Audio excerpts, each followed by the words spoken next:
Hello and welcome to the Mill. I'm your host, Dusty Crane, and I just wanted to record a very quick intro here since I forgot to say all that stuff in the interview that I'm about to post. So, without further ado, welcome to the Mill. I like the shirt. Oh, thank you very much. I see we both got our copies of Pendulum on display. Oh, yeah. So, yeah, I appreciate you coming on the Mill with this being the 100th episode and all. Yeah, congratulations. Well, thank you very much. Um, I've had people ask me before, but it's been a while. But the mill was actually your idea. I think that, I started with the idea, but you ran with it. I think, like I talked about on my blog, the idea is basically worthless, but having someone execute it 100 times from week to week is incredible. I got to be honest, I didn't think it would last 100 times. I wasn't sure I could come up with enough to talk about or that even anyone would be interested in it, really. Yeah. But from what I see, there's a great community that's built around what you do. And originally I had the thought because I followed a channel called the Covenant Cast, Team Covenant, who I thought at the time, since then I've learned differently, but they mostly covered Fantasy Flight games. And so I thought, okay, maybe they must have some sort of official partnership with Fantasy Flight to talk about it. It turns out I think they just like and sell a lot of the LCG games that Covenant sells. But it was neat to see the community built around that, and it's neat to see what you've done and have a community that's a little separate from me and Stonemaier. I think it gives people a little extra freedom in terms of what they can say and how they discuss it. Yeah, I think so. It's been a pleasant surprise, no question about it. But it's always fun when people pop in the comments and you have the discussions and you start to see the same people week after week. So I was going to say, that you did approach me originally and say, hey, and right off the bat, no ego, it's just like, hey, I had this idea for like a Stonemaier fan channel, and you can pretty much run with it, do whatever you want. And so when you originally conceptualize it, and you mentioned Team Covenant, was that like kind of your idea of what this was going to be? Or, I mean, has it surprised you in some regards, or is there some areas where like, man, I was kind of hoping he'd do this and he hasn't done this yet? I guess on-air feedback is what I'm looking for. Well, your channel certainly is different than what Covenant does.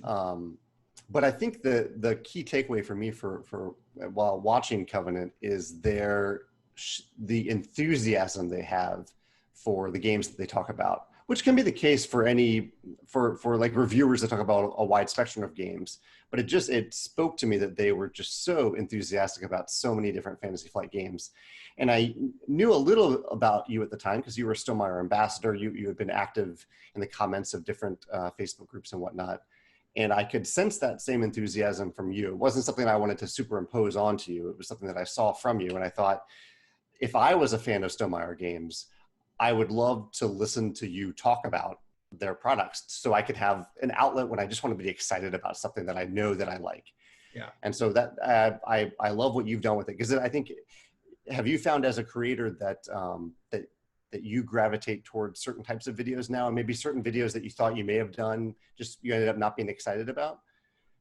Yeah, for me, and it's more of the technical piece of it. And also, so like, I really kind of wanted to do, originally I had the idea of like, well, I'd love to do more playthroughs, and whether it was like with my kids or whether it was with the Atoma stuff. But man, I learned really quick that it's hard to get a lot of table on the screen, at least with what I'm working with. And man, people know the rules way better than I do. And they're happy to tell me. So there's a little bit of that too. So, in that regard, it did change from what I did, but I really enjoy the episodes that I get to do after, kind of like, I'll say like the press embargo or whatever, where we can finally talk about that because it's brand new, it's fresh, it's people are also really interested in it and have a ton of questions, so that interaction is much higher. So Yeah, that's true. Yeah, that I've seen that with most of your videos for new products, where as soon as you start to talk about it, there's a big bump in views and just people excited to see what you know that they don't know yet. Right. Yeah. So it's been a lot of fun, and again, it's funny because, you know, we talk pretty regularly via email, but, you know, I'm sitting here and I'm getting ready to do this, and I'm telling my wife, she was sitting down here, you know, when we got started, and I goes, I'm not an interviewer, and I'm not much of a conversationalist either. So like, I'm nervous. And she goes, well, I mean, it's fine. She used to be a photographer, and so it was always the meeting clients that was the hard part for her. The photographs was fine, but it was the meeting people. And I goes, you know, part of it is, even though we talk regularly, you're still a bit of a celebrity to me. And so I was like, it goes, and not only that, you know, this will be my second interview. I had a talk with Ryan last week, Ryan Lopez, and I go, so he's got tons of interviews, and so like this, he could literally turn off the camera and be like, that was literally the worst interview I've ever been a part of. But I think so far so good. Yeah. Oh, okay. Yeah. One thing we should mention here, as you bring up that we do talk every now and then on a fairly regular basis, is that I rarely tell you information that the public doesn't know, unless you have an early copy of a game, like you have Pendulum back there on the shelf. Most people don't have that. Yep. But when you speculate on the channel, it's real speculation. You don't know these things, so you're kind of with everyone when they're wondering about what we're making. And I love to see that. I love to see the guesses. You've guessed some stuff spot on too. I think there was a video right after your Disney trip where you were speculating about some things. Yeah, and you got quite a bit right in that video. Yeah, you know, it's funny because I started, like, I haven't ever been a playtester for you, but I did do some playtesting for Team Automa, and I actually stepped away from that because I wanted the surprise, and I wanted to be able to kind of come at it, you know, knowing a little bit, you know, just, I guess from the stuff that's revealed, or you know, like the hints you drop through the various videos. You know, it's like, geez, I think I had somebody, and every once in a while someone will send me a message too, you know, they got a little scoop and they want to share. But, you know, stuff that's not okay doesn't ever make it. But like, there is some stuff where people will be like, well, you know, Jamey at 3 minutes and 45 seconds of this video in 2016 said, and so it's like, well, let me go back and look. And it's like, oh yeah, I was referring to the fantasy creatures actually in Pendulum, because at that point they were like, I don't think Stonemeier's done anything with fantasy creatures. Okay. But yeah, like, even someone's got much better notes than I do. People, I think people latch on to, I'm amazed they can timestamp it, but I have noticed that people, I'm guessing it comes from a place that maybe they want to see something, like maybe that person, they've been wanting to see a fantasy Stonemaier game. So every time that I mention it, it kind of sticks in their memory a little bit as something that they're excited about. Right. Yeah, and then every once in a while you'll drop a little something like, hey, you know, when you're doing your weekly discussions, or you're talking about the gameplay mechanisms that you really like, you're like, you know, sometimes you'll work in, you know, I was kind of looking at this game in reference to, you know, Codename Wild, or my open world game, and over time, you know, extra little keywords kind of get added in. So like, first it's just a co-op game, and then it's co-op open world, and you know, it kind of builds over time, and you get a little clearer picture of what that looks like. So yeah, the speculation is fun, and yeah, absolutely. Now, it's not that I haven't tried to get information before you give it to everyone. I mean, let's be fair. But yeah, no, it is more fun, I think, kind of coming at it from a point of, you know, speculating and not being 100% sure. Yeah. So yeah, I just Dusty, if yeah. Mm-hmm. Oh, I was gonna you go ahead. Well, I was just actually going to get into a couple of questions that I jotted down. So you go ahead and finish your thought in there, and we'll get into that. I was just going to ask, I guess, as we maybe transition a little bit, is if you were to do what you do now, but do it for another company that you're a fan of, and I think I know what your answer will be, but I just want to wonder, for those who are excited about the things that you're excited about, what other company would it be? What other game company? You know, So obviously I've got some ties to Van Ryder games, and they've been, Yeah. you know, have had me down to Gen Con. I have really just taken a liking to like the whole role player universe and Thunderworks games and what Keith is doing. And Yeah. it's kind of like, you know, what I was wondering if you would eventually get into with, you know, you've mentioned you like working with world builders, and you know, now you got another world builder with, you know, Pendulum there. Yeah. You know, whether or not it would spin off something like a role player universe. I wondered if that was part of the reason too, and maybe looking into world builders as opposed to just artists, or if it's just a preference you have. Yeah, well, and I thought about that because I loved I love shared universes, both in the board game space and in fiction. You know, in like the Brandon Sanderson's works are all part of some giant universe. Yeah. I love that, but it is, I would say it's somewhat, there's a little bit of a restriction there, and it can be a good restriction when you're designing around that. And I think Keith has done a great job of expanding that world in some really creative ways. Keith at Thunderworks, because each of the games are completely different. Although I guess the role player series, certain elements do combine from like role player adventures to the standard role player game. But there's some constraints there too. And so I've been more excited to explore a bunch of different worlds. And I haven't, while I do give like little Easter egg hints between the worlds, little fun connections. I think part of it, you probably heard me talk about this with Scythe. As much as I love Scythe and I truly love the world, I love working with Jakob, I kind of needed a little bit of a break from it. I needed to look at other worlds for a while, and we might return to it, as I think you've speculated. But I think I would get a little bored working with just the same world over many years. Yeah, I could see that. I could see how you know, it also just from a creative standpoint, being able to branch into different things like that. I mean, maybe if you were just concentrating on that one world, then you're kind of tied into, this is typically how this faction behaves, or typically what this, you know, looks like or does. Right. So yeah, in that regard, it is really impressive what Keith has been able to do there with role player and with cartographers, and then the role player universe, and lockup, I think is the another one. So yeah, so that's cool. Maybe we'll see something else in the world of Pendulum, but I mean, Pendulum is the game of the day right now. Yeah. So obviously, currently you're better known as a game designer, but I mean, obviously talent acquisition has been pretty good for you guys. Elizabeth Hargrave being a super get for Stonemaier. So, you know, obviously you got something there too. What was it about Pendulum, obviously at the Stonemaier game days? Like, what was it that really stood out to you?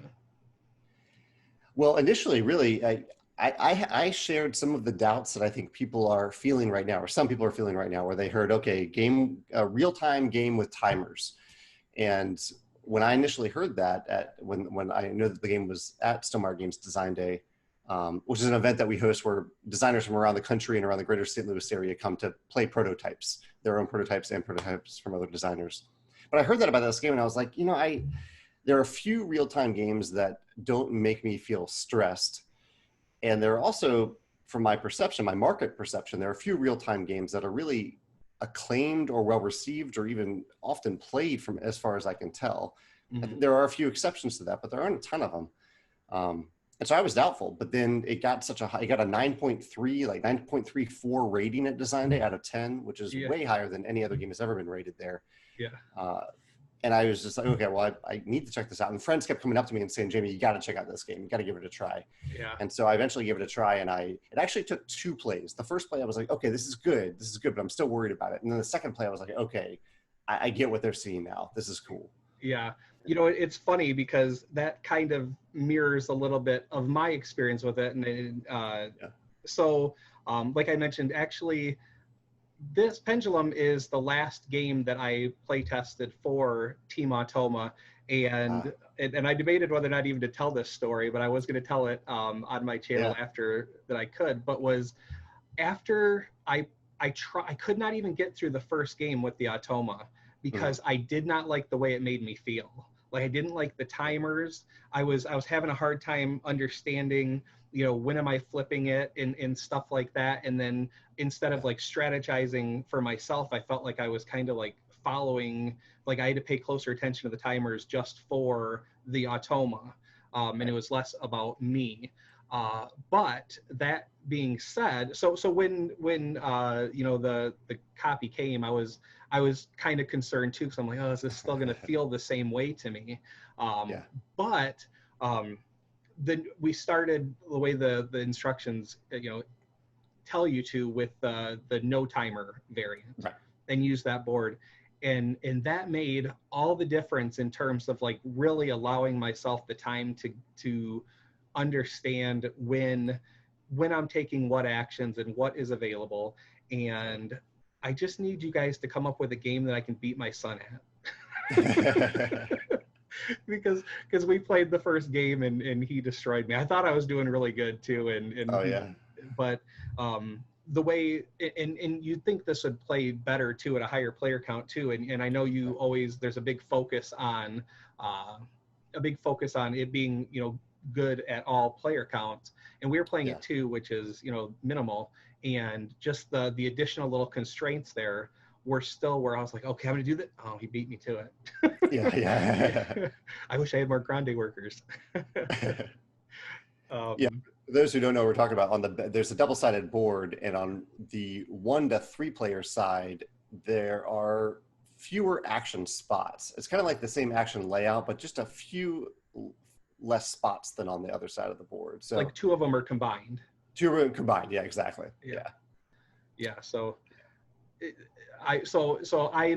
we're actually have a plan in the next day or so, or maybe this weekend, to actually play a game with the timers. But absolutely no one should feel any shame whatsoever. I wouldn't even say, well, just do the first round and do it. I'm like, just play through a game. It's a quick game. It can be, and just play through it. There's no shame in it. Do the timers, understand what's going on, and then, get into it. And I'm excited now to try it with the timers, despite having the original anxiety about it. It just reminded me of every timer game reminds me of that game Perfection as a kid, where you had to turn the timer on and get all the pieces in before it exploded in your face. Right. So like I can understand having those reservations about the timers, but I do think having that combination of that no timer option, I think, is going to make a big difference for people who have those same reservations.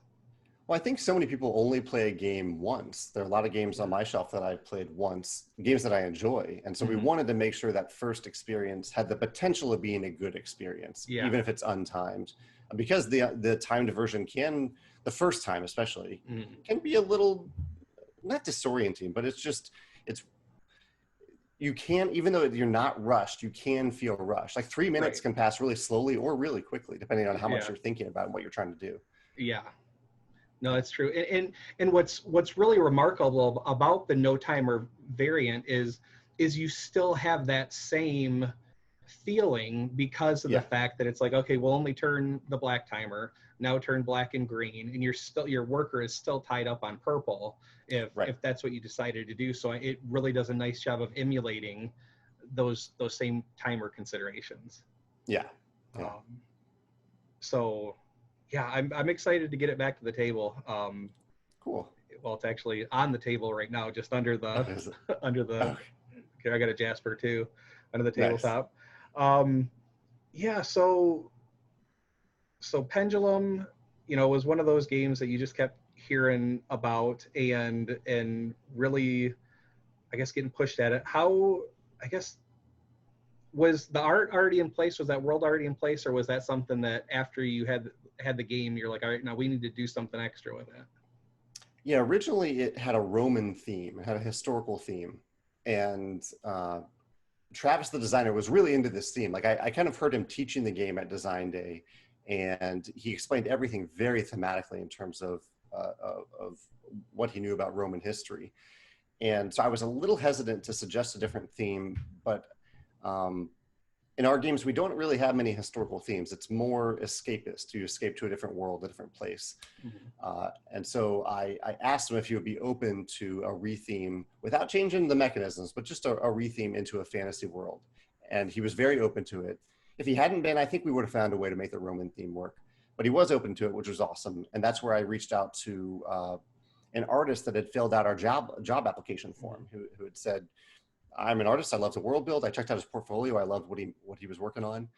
And Robert kind of took a month just to build a world around the core concepts of the game, this idea of time and different characters vying for a throne, that theme.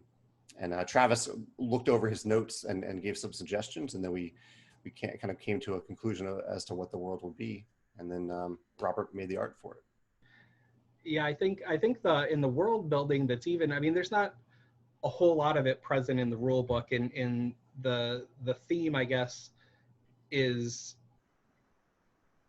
I'm going to say, I guess I don't, like when you're playing the game, I don't feel like it's telling a story per se, although I guess maybe it is. You're accumulating troops and stuff like that, and the rulebook does a good job, I guess, of adding that too. But even that little blurb there that's in, the introduction, and you hear about the world, it's fascinating. So it is another area where it's like, okay, well, are we going to get another Ryan Lopez out of this, that somebody plays it and writes a whole storyline around it and is able to work the mechanics into a story? I think that would be fascinating. That would be awesome. That would be awesome. It's always fun to see like what the fans come up with, and the creative minds that put these things together. Yeah. I think Travis mentioned today that like one of the constraints for a game like this is that you can't have a lot of written text during the turnless phase, during the simultaneous play. You just don't have time to read things. Right. And so we couldn't incorporate the story there, but there are breaks in the action where there's a little bit. I think there's some text on the achievement cards that I have to look at them if it's more than just a name.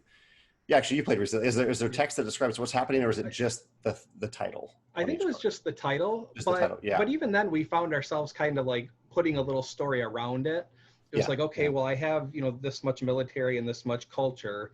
I've got some shock troops now or whatever. And so it does kind of tell a story in that regard too. And then I think, like you said, you don't want a whole lot of text, and the iconography is very clear. So that's good. So that's good. Yeah. It's very easy to understand. And it was interesting because usually it's like, I mean, you know how it goes. If it's been a long time since you've played a game, and then you come back to it, and you're like, I got to relearn it all over again. And for this one, it was like I played it, over, a while back for the Automa Factory, and then, when I got it back to the table, I'm like, the only thing that I really was like, wasn't 100% sure of remembering was the stratagem cards. I was like, no, I don't remember if you go to a point to get this, and then it was like, oh no, it's just that's part of the call to council, and you can get those things, and then it's determined by the prestige or whatever. And it's the prestige thing is a lot of fun. My son dropped that one on me a couple times, so I made sure to try and stay ahead of him in votes. But he's a part of a school sports that where years matter and stuff like that, and so like they can kind of not be mean to the freshmen or whatever, but they can call years and go ahead of somebody at a line or something like that. So he'd go years, and then I'd lose my spot on the board. So this is one that I didn't know that I was going to enjoy as much as I have. So that was a very nice surprise. But the last half of the year is looking really heavy for you guys, at least in terms of like the release calendar. I know the one question that I got was, does it still look like Wingspanned is a 2020 release, or is it maybe 2021? Well, yeah, I'll give you an insider scoop here a little bit. I think so. And I don't even exactly know, but I think so. And the reason there's a little bit of doubt is we did send the files to the printer, I think 2 weeks ago now, but just yesterday we found an error on 2 of the files that we need to fix. And fortunately we caught it within 2 weeks, so we don't have to reprint anything. And I don't think it'll necessarily cause a 2-week delay, but there's a process whenever we change files. They have to be converted to digital proofs, then digital proofs have to be re-prepared for the printer. So I think we're still fine. I think we're definitely still fine for a direct pre-order from Stonemaier Games. As for a retail release, it's going to be really close at this point. part of the reason is the holiday season. Like retailers don't really want anything released in mid-December. Early December would be the latest that they'd really even care about. So I guess it could get pushed to, a retail release could get pushed to early January, but for those who are eager to get it from us, I think we should be on track to accept pre-orders and ship in time for Christmas. Yeah. Well, that's cool. That's great news. I mean, that's great news, but it's, it's like, that's the best of a bad situation. If there's gonna be something you have to catch, best you're able to catch it, at this point in the game there.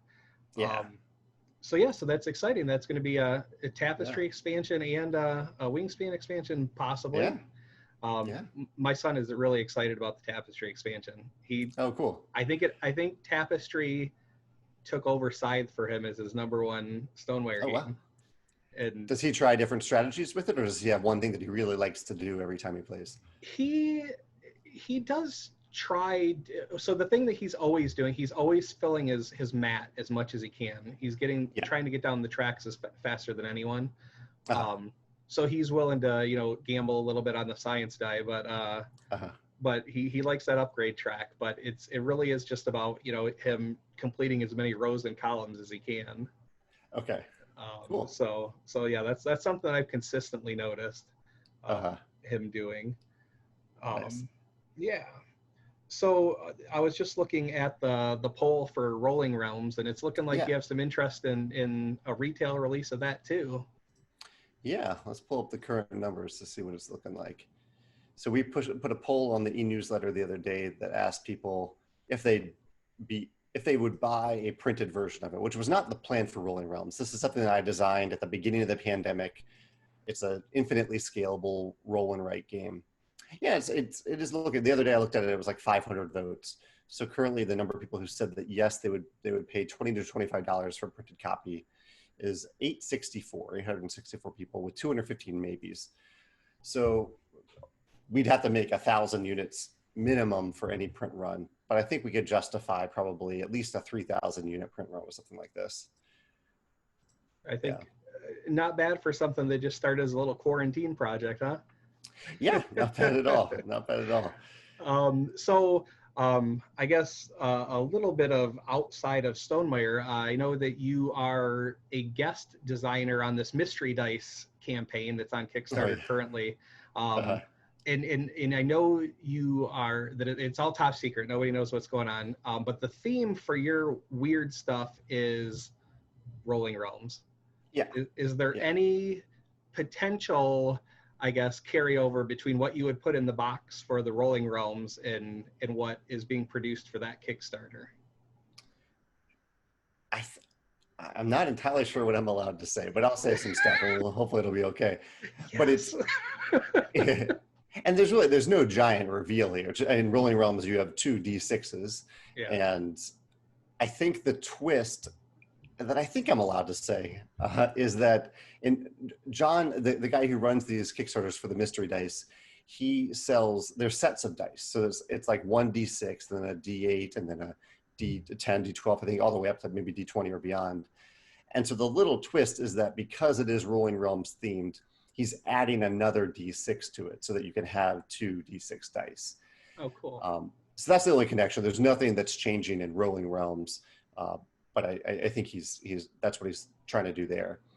And then if we make a printed version, we won't rely on his dice. People are welcome to bring those dice into it and play with them. But if we have a printed version, we will also include 2 nice D6 dice in it.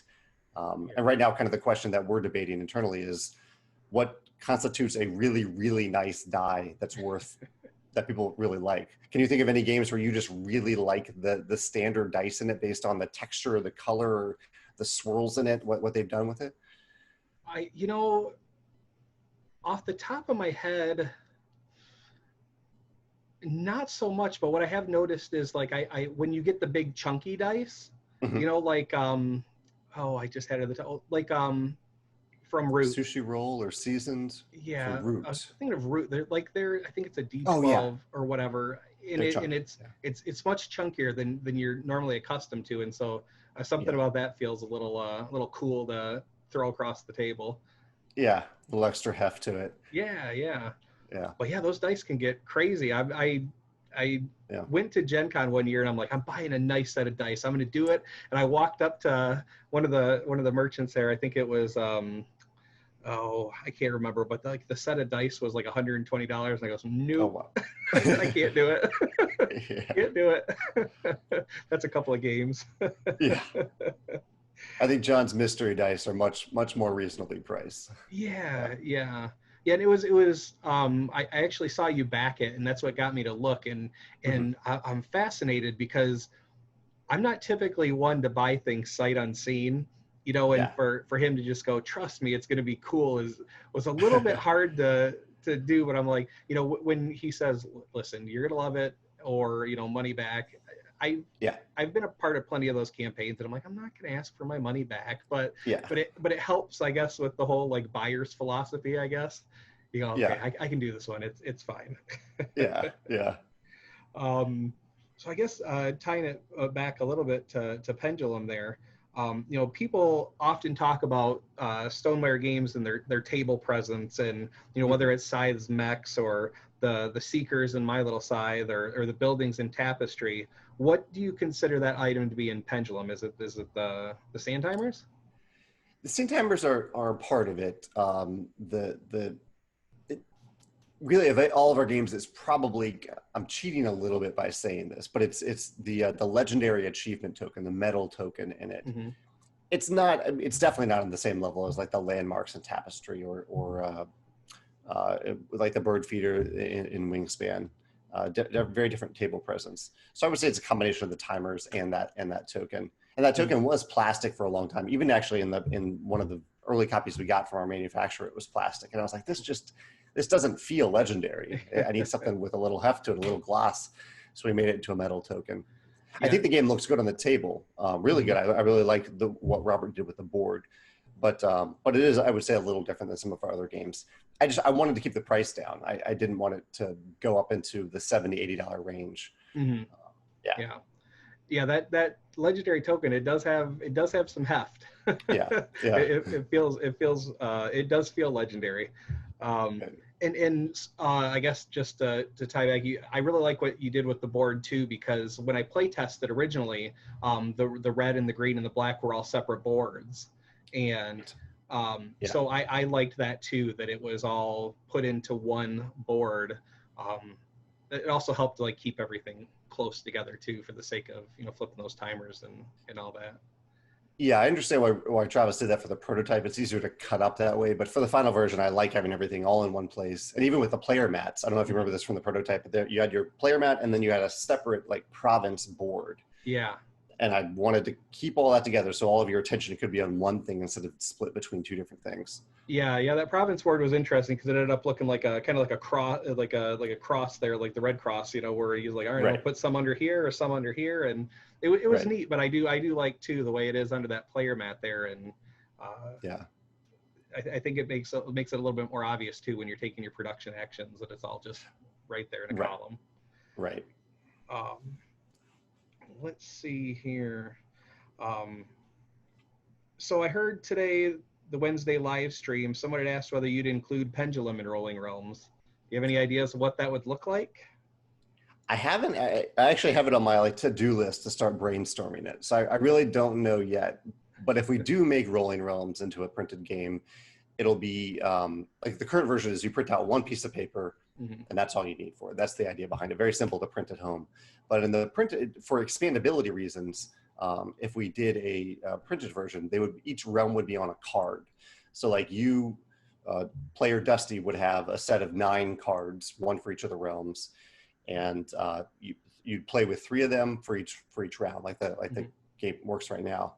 And so it makes it very expandable because we can throw in another card for Pendulum, and when we have new games in the future, we could include either in those games or as a promo thing that you could add on our web store. You could add the whatever our player count is. I don't know what the player count is yet. That number of cards for that realm to the game. So I do intend to do that for Pendulum, and it's on my to-do list. So I'm going to start working on it pretty soon. That's cool. I like that idea. That might also allow for people to kind of mix it up a little bit and I mean, kind of going back to that cartographers and like, oh, A and B, you know, your score in certain districts, you know, or areas at one point, that might be kind of cool to mess with that too. But yeah, that gives you a lot of options to do it that way. And then that is a great promo item too. Yeah, because I mean, we keep going back to Thunderworks, like we're like a joint podcast right now, or video, but but you know, like a lot of their games come with promos right in the box of for other games, you know. So that's a cool idea.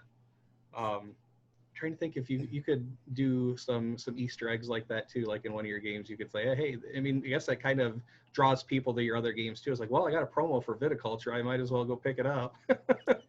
I'm curious how much overlap that happens there. I bet it's a small percentage, but maybe a meaningful percentage when you do that. Yeah, that might be good. So is there anything about Pendulum that we didn't touch on that you were hoping we'd get to? What? Let me look at the back of the box to see if we're forgetting anything important.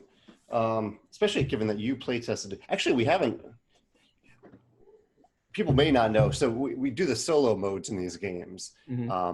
And I am not the designer of those solo modes. I play multiplayer games. I don't know the solo modes very well at all. But is there anything that you want to share from your experience? Anything, you've shared some stories there, but anything from what you've seen and maybe the final version as it compares to the playtesting process that you might be interested in sharing? Yeah, so I haven't played the solo and the production version yet. But you know, something that always just kind of like astonishes me about the Automa Factory is just like, you take these cards out and you're like, what in the heck is going on with all of this stuff? And then you actually sit down and you look at the rules, and it's crazy like how intuitive and, you know, easy to pick up it really is. And so it's something that I am looking forward to seeing, like what's changed since I had a chance to look at it. But I haven't yet, but I was looking through those cards and you know, remembering how that worked, and it is something I'm excited to hear about, and I'm excited to see how that is, you know, perceived and what is thought of. But again, I think they do just a fantastic job, like whatever they're working on. It's just great. Yeah, well, I'm amazed by how, oh yeah, go ahead. No, please finish, because go right ahead. I was just gonna say, I'm amazed by how Morton and his team were able to simulate an intelligent opponent without actually having an intelligent being there. It's just a deck of cards, and without requiring you to like maintain another player. Like, I think there are some solo games where like you have all your player stuff and you have to do all that stuff for an imaginary player, which isn't very satisfying, I don't think. And so I like that Automa is able to do that with such a simple deck of cards. Yeah, you know, and that's one of the things that, like, so as much as I enjoy, you know, like Side Digital or the Viticulture Digital, that is something that people keep, you know, bringing up, is it's like, well, this player is going to do this every time, and this faction is going to go ahead and camp out, like, and even though it's AI, I do feel like you have more randomness, but not to a detrimental, like, who knows what the AI is doing, and, you know, you're going to get a different score with the Automa one time and radically different another, and all this was an easy experience. It does feel, like you said, that it is an actual intelligent opponent that's playing against you. And so, and just how good they are too. Like the Wingspan Automa for as simple as that is to run, like how competitive it is really fun. So speaking of the digital editions, at what point did they tell you that in Viticulture Digital that you were going to be all of the bots, and that they were going to dress you up like the Terminator and in suits? They really barely even told me that. Like, I like it when the developers just run with it. And so I give them all the files and I say, you know, just make a great game. This is what you do so well. You do that. I will continue to do what I do on this end. And I have a small feeling that they took that, and that when I said that to them, and they were like, oh, okay, we can do whatever we want then. We'll do this. And have people received that well? What do you think? You know, it's funny because I haven't seen, and I've even brought it up on the mill. I'm like, this is Jamey, right? I mean, these are all Jamey. And I haven't heard a whole lot. So I would imagine it was received. received well. I mean, I'm sure somebody is going to be sour about it for some reason, but I mean, it was like, I thought it was funny is what it was. I'm like, oh, here he is the Terminator. Like, look at the great Gatsby, and he's got his tuxedo on, and that's awesome. I thought that was funny. That was really good. Yeah, I've been really happy by the different companies that you've worked with and the stuff that they've produced, because it's all been just really well done, and just as much a joy as having it on the table when you can't have it at the table. And it's been cool too, especially over quarantine, to be able to have that be another way that you can get together with people across distances. I think it's really been cool. The timing, I'm glad worked out. I wish there was no pandemic at all, but given that there is one, I'm glad some of these games lined up with it. And I did push Monster Couch a little bit to get Wingspanned Digital out there, but I do appreciate that they're trying to get it right. They're trying to have a very successful launch. And so I think they had a beta version. You talked about the beta version that was very solid, but still needed some tweaks. And so they're taking the time to do that. Yeah, it's one of those situations where it does seem they're very receptive to the audience. And, I'm part of the Discord that they have, and they're running, and they are very, very receptive to that feedback. And I think the one thing that they heard a lot of is, it's pretty or whatever, but I want to be able to see all my environments in one screen. And so I think that probably wasn't something they anticipated. But that they agreed was that they needed to get in there. Okay.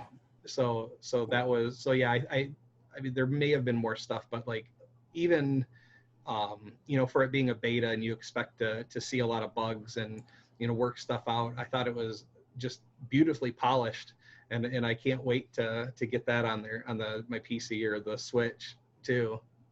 Yeah. Do you play these on your Switch or computer more?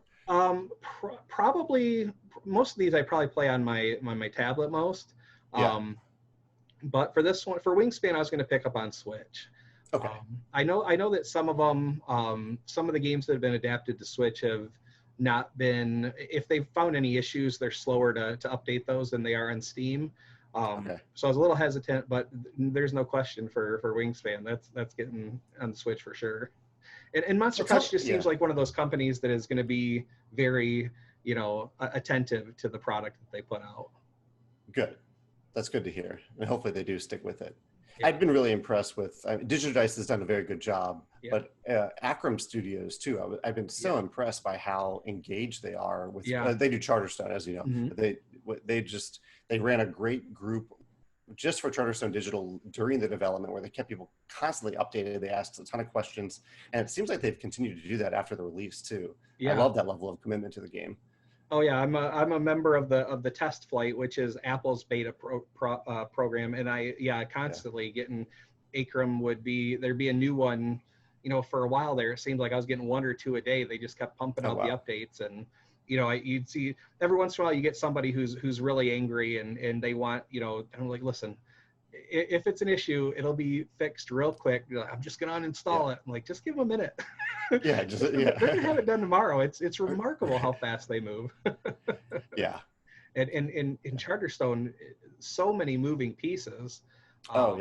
It's miraculous that we didn't get kind of a staggered, almost like Gloomhaven's digital version is like, here's a couple of maps, and they didn't have built in all the story and stuff. I'm surprised we didn't just get, here's game 1 and 2, and here, next update will be 3 and 4 and kind of building on it. So, they like it. You partnered with some good ones on just all across the board. Just great for sure. Well, I cast a wide net. I wanted to try a bunch of different digital developers, and I don't think we've had any repeats so far to date.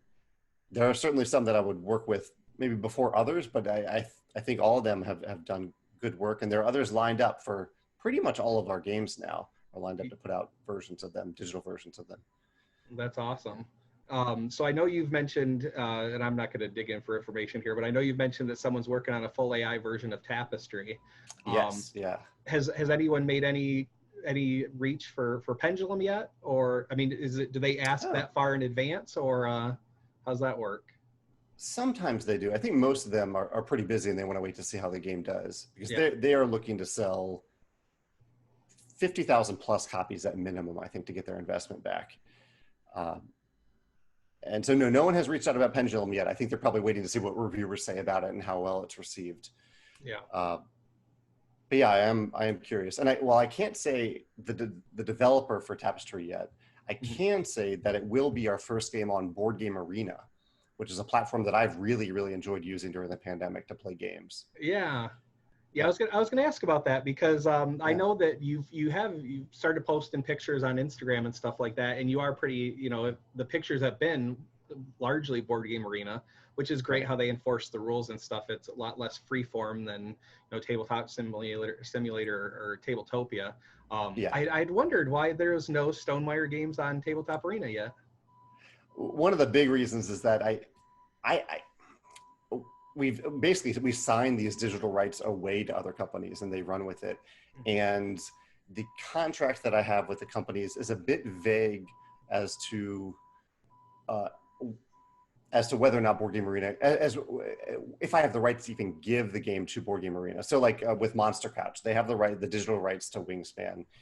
And the contract between us and them just doesn't really include a company like Board Game Arena. It does include companies like Tabletopia and Tabletop Simulator, where they're just physics engines. They don't know the rules of the game, and that's fine.